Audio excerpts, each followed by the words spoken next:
With a pair of play-in tournament games on the board, we got to fight for the right to the 7th seed in Philadelphia and an elimination matchup going down in Chi-Town.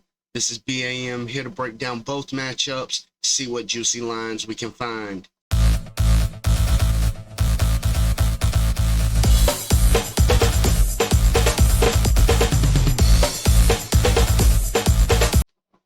The Miami Heat and Philadelphia 76ers face off to see who moves on to play the New York Knicks in the opening round of the playoffs, and the loser of this matchup will move on to fight for their playoff lives.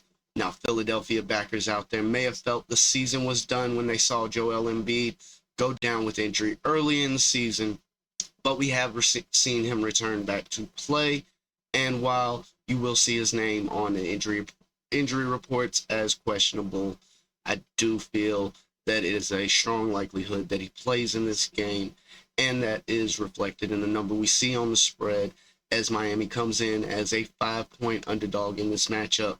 Now, if you feel that the Heat can pull off the upset in this game, the Heat are definitely getting a nice juicy number on that money line at nearly 2-1. You can probably find them at plus 190 in most places. Now, something that is truly eye-popping, looking at these numbers, you see this game total stand out as is massively lower in comparison to the other game totals we see even among the play-in tournament games.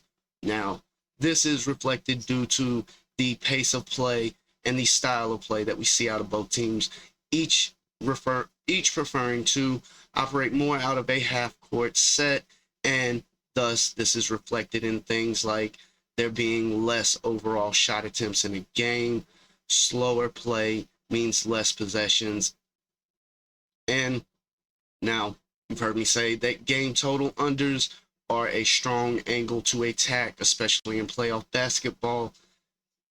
This is the contrarian move, folks.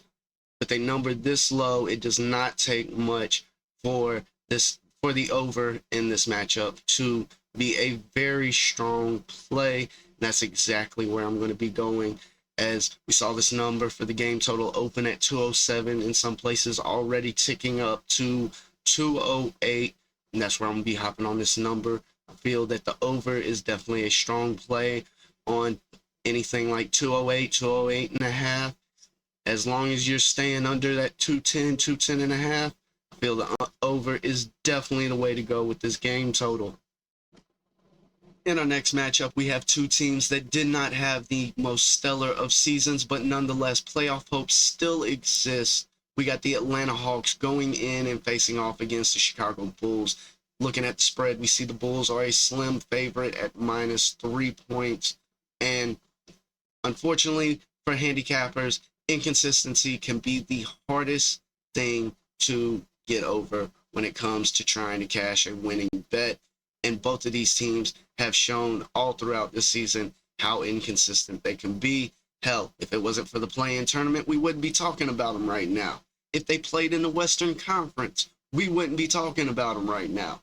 Nonetheless, a market I feel is worth targeting is the over 3.5 made three-pointers for Trae Young. Now, you can find this number currently at 2.5, but you're also talking about a lot of juice on the over, somewhere in the range of -160 or -170.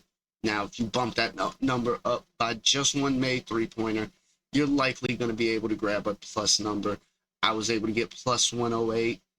And when we look at the history of Trae Young's three-point shooting in the playoffs, we see in 9 of the 29 games, he's made 4 or more threes. And in 13 of those 29 games, he's attempted at least double digits from behind the arc. That volume and the possibility that we do see Ice Trae activated and winner arrive in Chicago early, I'm going to be jumping on that plus number at over 3.5 made three-pointers, plus 108. This has been D Weezy, y'all. Everybody out there, take care.